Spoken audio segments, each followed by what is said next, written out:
Suspense.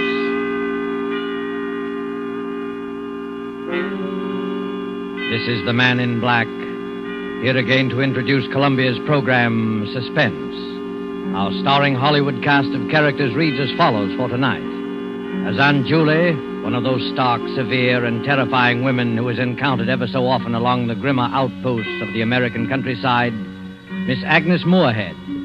As Carol Linden, the girl who returned to a scene of childhood happiness and found terror living in the house, Miss Ellen Drew. As Paul, Carol's husband, who had his own ideas as to the explanation of these strange events, Mr. Ted Reed. A first radio play by Larry Roman called Uncle Henry's Rosebush is tonight's tale of suspense. If you have been with us before, you will know that suspense is compounded of mystery and suspicion and dangerous adventure. In this series are tales calculated to intrigue, to stir your nerves, to offer you a precarious situation and then withhold the solution until the last possible moment. And so it is with Uncle Henry's Rosebush and the performances of Agnes Moorehead as Aunt Julie, Ellen Drew as Carol, and Ted Reed as Paul. We again hope to keep you in suspense.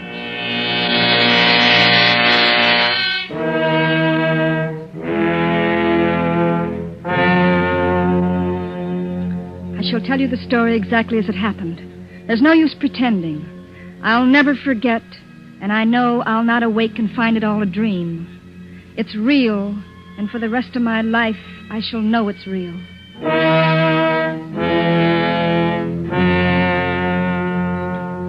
Paul was to have his first vacation since we were married. I suggested we visit my Aunt Julie and Uncle Henry, who had a small farm upstate. They had always been very kind to me. When I was a child, I used to spend my summer vacations with them. They loved children. I've often wondered why they never had any of their own.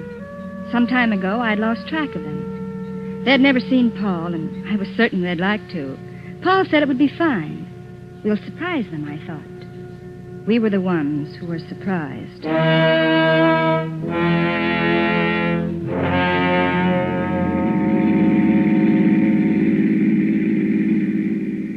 Just a few more miles, Paul. I remember this road. We used to hike along it going to the village. This country air is wonderful. 2 weeks of green grass and wicker chairs. I can't think of anything better. Oh, you'll love Aunt Julie and Uncle Henry. They live alone, quiet and peaceful. It'll be quite a change from the city. Yeah. Now, they must be happy together. Oh, they are, but they're lonely. Smooth lawns and orchards. And flowers. Uncle Henry planted huge rose bushes around the porch. Every night as I crawled into bed, he used to bring me a rose. They're his favorite flowers. Vacation, here we come. Come on, car, let's go.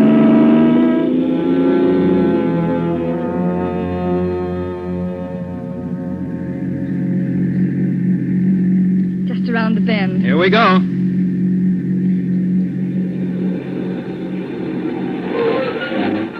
There it is.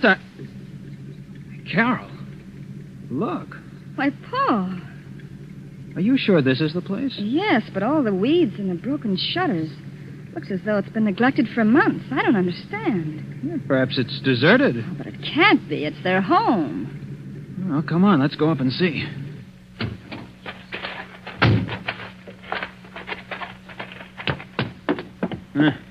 The dirt on this porch must be an inch thick.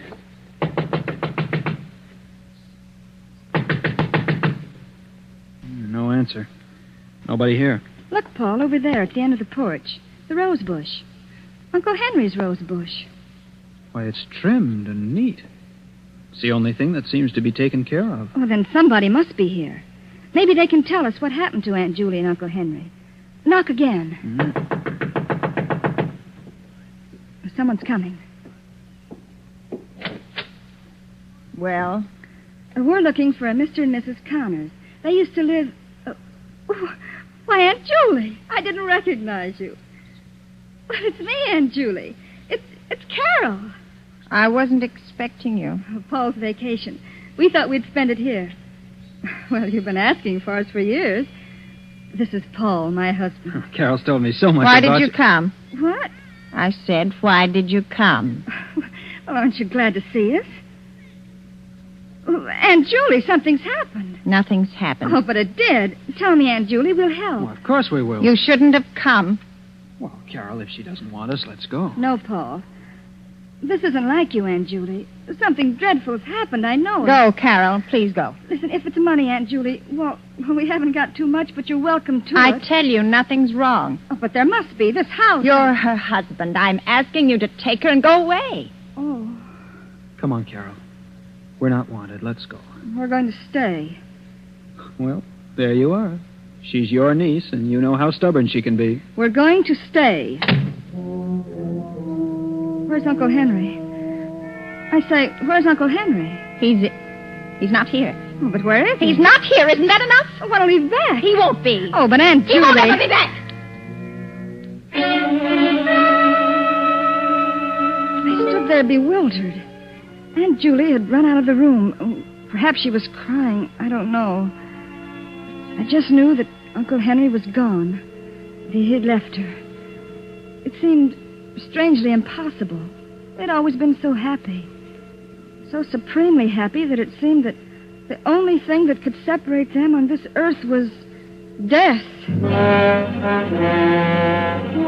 And now this. I couldn't believe it. Paul and I walked into the living room. It was almost as dusty as the outside. The curtains were dirty, the floor littered with old newspapers. The entire room showed the same signs of neglect as the outside. And when I recalled how neat Aunt Julie had always been with her housework, a feeling of apprehension crawled up my back. Frankly, I was frightfully worried, and I could tell by the look on Paul's face that he was worried, too. I don't like it, Paul. There's something strange here. Yeah. I never saw a house in such a mess. It's not just the house. It's more than that.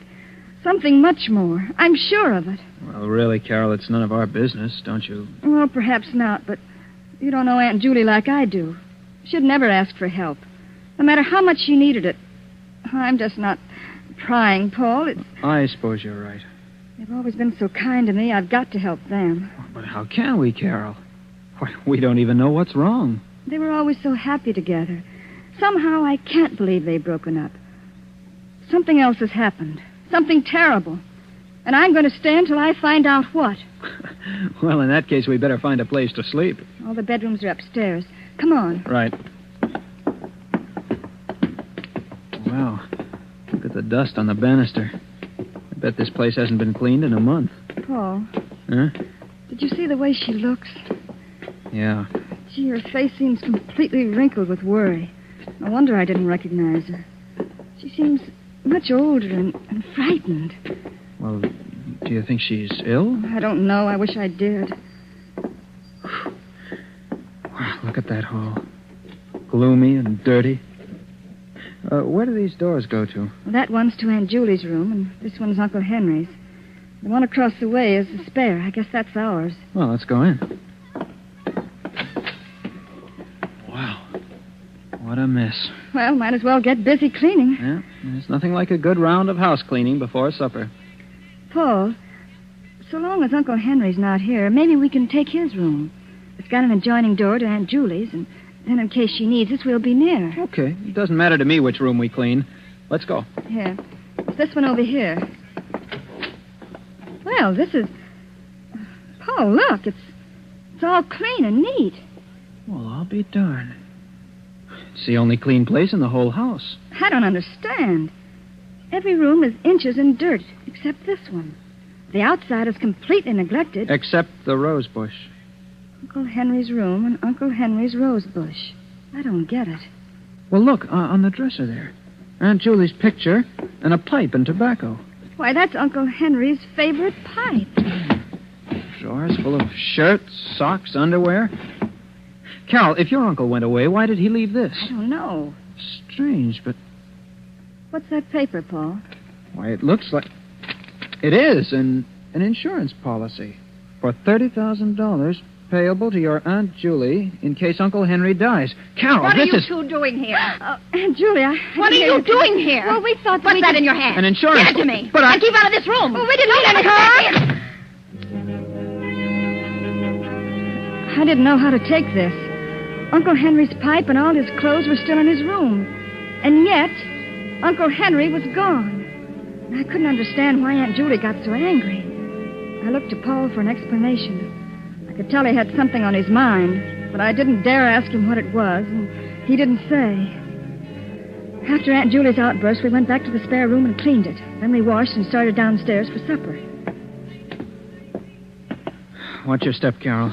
These aren't the strongest-looking stairs. I'll be all right. Paul, what do you make of Aunt Julie's behavior? Frankly, Carol, I'm worried. I'm frightened. May as well admit it. There's something strange here that frightens me to death.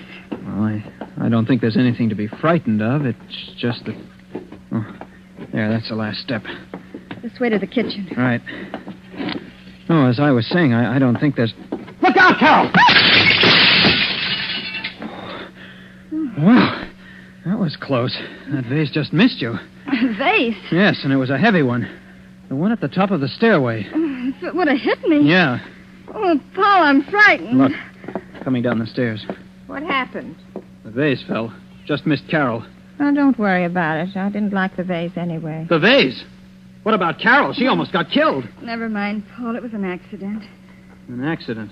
We were just going in for supper, Aunt Julie. Care to join us? Well, Oh, come on, Aunt Julie. It'll do you good. Oh, all right. Here. You two sit right down. I'll have something prepared in a minute. I'm not very hungry. Oh, nonsense, Aunt Julie. I'll fix something that'll make your mouth water. You know, when Carol and I get through cleaning this place up, it'll look just like new. Yeah? Sure. I think when Carol and I have a family, we'll take them to a farm. Really? Yes. You know, this place would be swell for children. Oh, what do you mean? What did I say? What's the matter? What's the matter with Aunt Julie? Where's she going? I don't know. I was just trying to make conversation. Just talked about children on a farm, that's all. Oh, Paul, I'm frightfully worried.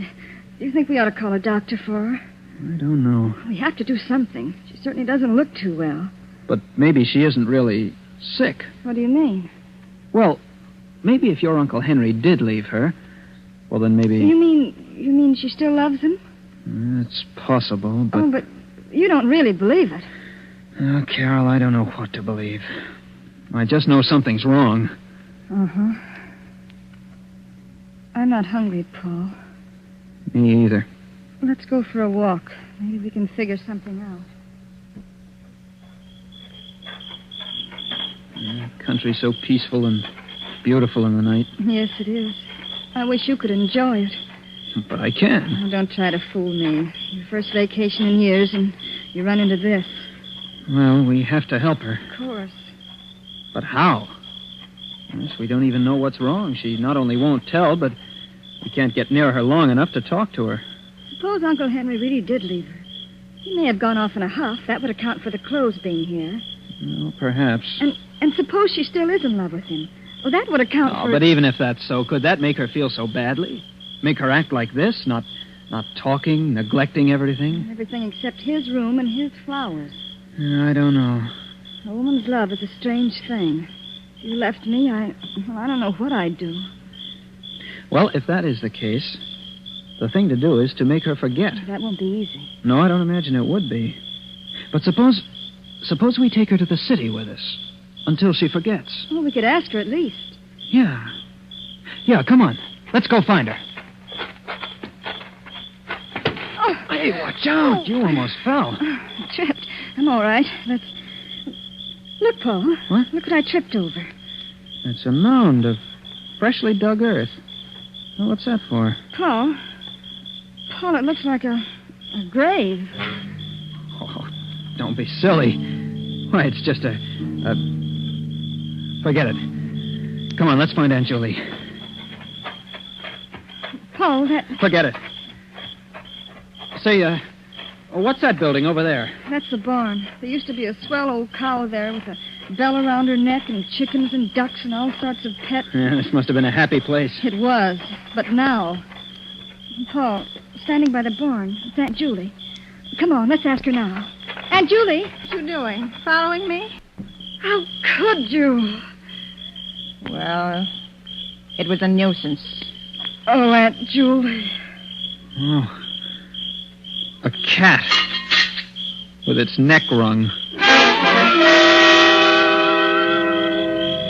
This was the first indication of Aunt Julie's ruthlessness. It seemed so unlike the Aunt Julie that I knew. She was always kind.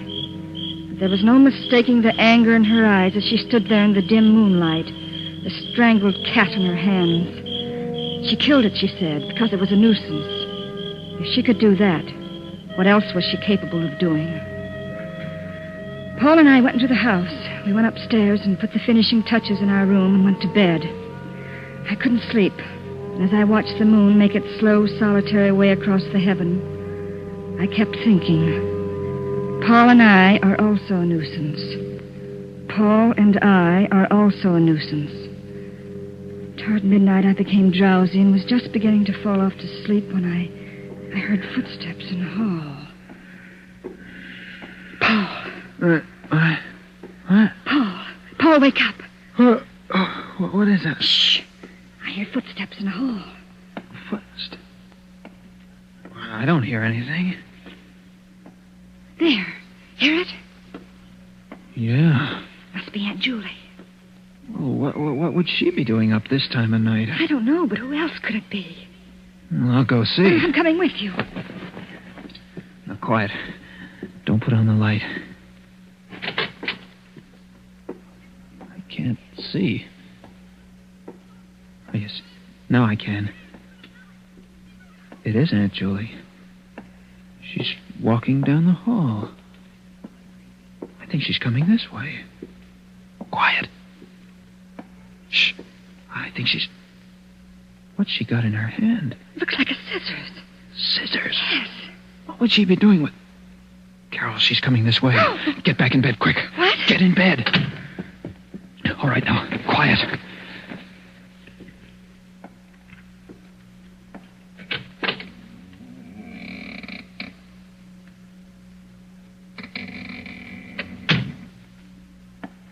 She went out. What?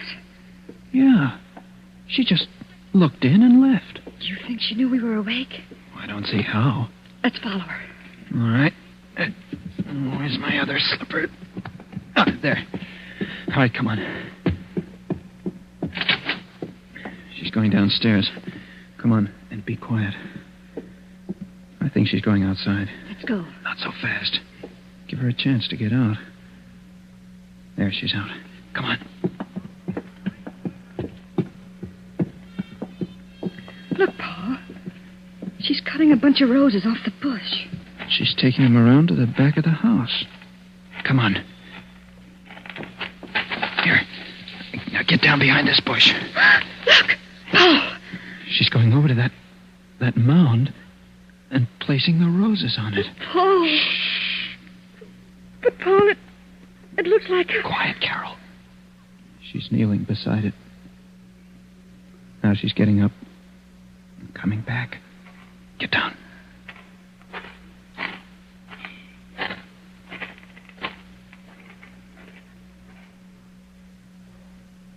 She's gone.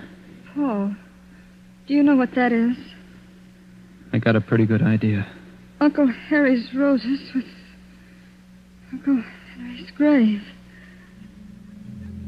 I said it. I said it without thinking. Of course, we had no way of knowing Uncle Henry was dead. We had no way of knowing that was Uncle Henry's grave or that it was a grave at all. But at that moment, stooping behind the bush in the blackness of the country, we felt it, not knowing why. Paul and I went back to our room as quickly and as silently as possible. Needless to say, we didn't sleep anymore. We just kept looking at each other, asking ourselves questions, trying to analyze our feelings. Soon we could see the streaks of dawn coming up over the treetops, and we slept the early morning hours trying to convince each other that our thoughts were ridiculous. Frankly, I don't think we succeeded.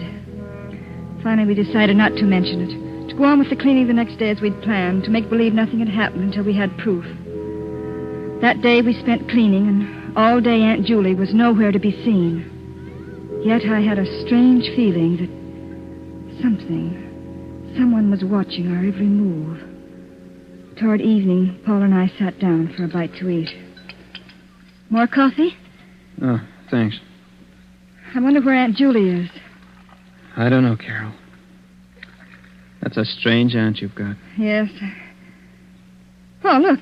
The window. What is it? I thought I saw someone looking in. What? There's no one there now. But I'm sure I saw... Probably just a shadow. Yes, probably just a shadow. You're on edge, Carol. I'll be all right. Finish your coffee. I'll start cleaning the bathroom. We'll both work on the kitchen. That ought to take care of the downstairs. All right. Paul, you look worried. You know, this whole crazy business. Let's not talk about But putting roses on a... I'm sorry, Carol. It's you I'm really worried about. If something should happen to you, I'll never forgive myself. Nothing will happen. I'll finish your coffee. I'll start cleaning the bathroom. Okay, Carol. I won't be long. Mm-hmm. Well, it isn't too bad. There's the sink. Some hot water. There, that's it. The wash rag around the sink bowl.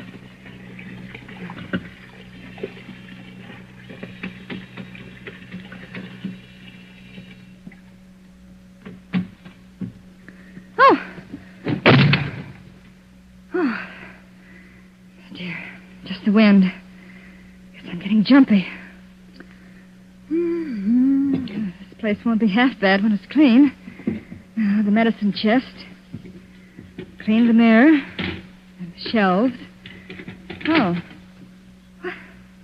Oh, Paul? Paul? What is it, Carol? Come here. What is it, Carol?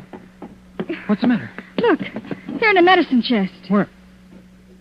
It's a hypodermic needle. What would a hypodermic needle be doing here? Well, it's not likely to be here for nothing. Look, alongside of it. A bottle of... What's it say? I can't read it. It's awful-looking stuff. Open the bottle. All right. That cork's in tight. There. Oh, nauseating. Stuff like that would kill a person. Paul, it's not a joke. I'm sorry, Carol. Do you really think Aunt Julie... I don't know. Oh, it can't be, Paul. It can't be. Maybe not, but we better find out. And quickly, Carol. There's one more thing to do. I'm going to see if that's really Uncle Henry's grave. I'm going to dig it up. Oh, Paul, you can't. Don't you see? I have to. If it is, we're in danger. Of course. I'm still not sure that falling vase was an accident. We have to find out about this business once and for all. Well, I'm coming with you. We walked out toward the back of the house. And through my mind flashed the succession of events. The neglected house, Aunt Julie's insistence that we leave, the roses, the grave, the insurance policy, and now the hypodermic needle and that infernal oil. All the evidence pointed to but one conclusion. I couldn't believe it, and yet there it was, motive and method. And now we were going outside to dig up the last remaining evidence. Well, this is it, Carol. Sure you want to watch? Well, I won't stay in this house alone. And look at the beautiful roses around it. Hurry up, Paul. Let's get it over with. Okay. Here goes. I never thought I'd turn into a grave digger. This dirt isn't packed tight. Easy to dig. It's getting dark. Yeah. Oh, I think I'll run in and get a lantern. I'll be right back, Carol. All right. Every one of those lengthening shadows looked like a ghost. It gets dark quickly in the country. I was afraid, but I knew Paul would be back in a minute. I picked up the shovel and began to dig. Oh, there. That's better. I'm not so nervous. I'm working. Is that you behind me, Paul? Bring the lantern closer. Gee, it's so dark. Paul, I... Uncle Henry! What are you doing? What are you doing? What are you doing to my grave? Put it back. Put it back. Oh, my flowers, my beautiful flowers, my lovely roses. You've hurt them. You've hurt my roses, and I won't let you. I won't. Keep away. Keep away, Uncle I won't Henry. let you hurt my roses. My sweet, delicate roses. Take your hands away. Take them. You broke them. Oh. You killed them. Stop it. Stop it, Henry. I'm going to kill her Stop just it. as she did my roses. Stop it. Take your hands away. Kill her. Henry. Kill her. Henry. Oh, forgive me, Henry. I didn't mean. Are you all right, Carol? Yes. Oh, Yes, I think so. What happened? What? Uncle Henry? Aunt Julie saved my life, Paul. But we thought she... Oh, can you ever forgive us, Aunt Julie? you didn't know. Then You he didn't wasn't know? dead at all? No, he wasn't. Oh, I don't understand. He was living in his room all the time, Carol. I was taking care of him. When you two insisted on staying here, I kept him out of sight. Oh, I didn't want to kill him, but I had to.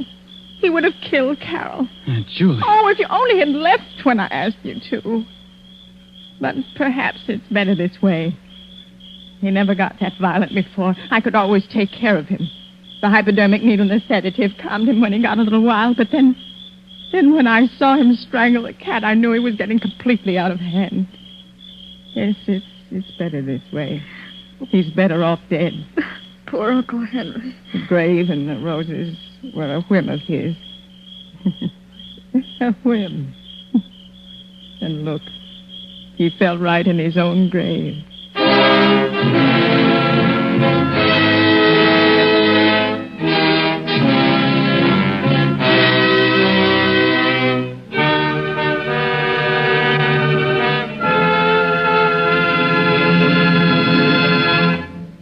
And so closes the story, Uncle Henry's Rosebush, starring Agnes Moorehead, Ellen Drew, and Ted Reed. Tonight's tale of Suspense. This is your narrator, the Man in Black, who conveys to you Columbia's invitation to spend this half hour in suspense with us again next week, same time, when we will present another flowery bouquet of suspicion and terror and a homicidal maniac at large. Only this time, the roses will be white. The story will be The White Rose Murders by Cornell Woolrich. The tale of a killer who trademarked his crimes by leaving a white rose on the victim. Our star will be Maureen O'Hara. The producer of these broadcasts is William Spear, with Ted Bliss, the director, Bernard Herrmann, and Lucian Mahowick, conductor and composer, and Larry Roman, the author, collaborated on tonight's Suspense.